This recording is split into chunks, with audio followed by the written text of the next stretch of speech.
kada se dogodila vjerovatno najveća izdaja u bošnjačkoj povijesti. Najprljavija, najgora, najogavnija, najotrovnija, najopasnija po onome što iz te izdaje slijedi.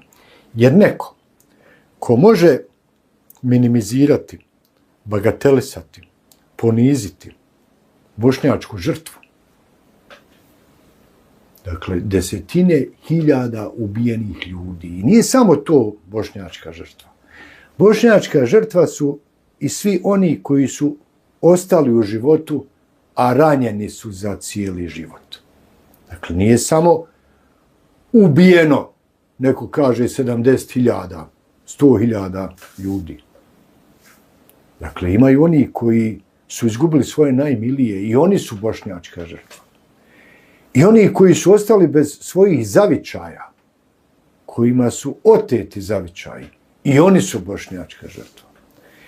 I invalidi ratni, i oni su bošnjačka žrtva. Dakle, taj broj bošnjačkih žrtava se penje na 1 milion.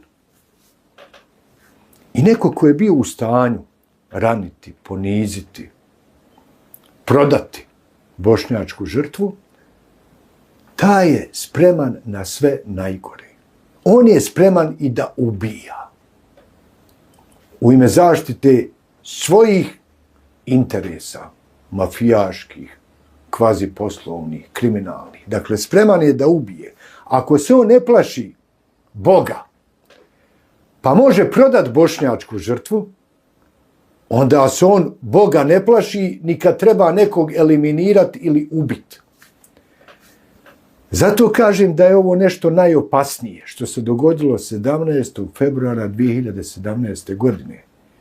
Jer se tada očitovala kvazi bošnjačka ambicija kleropolitičke mafije okupljene oko SDA i Bakira Izetbegovića da prodajom bošnjačke žrtve obezbijede velikosrpsku obavještajnu i svaku drugu podršku i velikotursku podršku stvaranju te velikoturske kolonije nad Bošnjacima.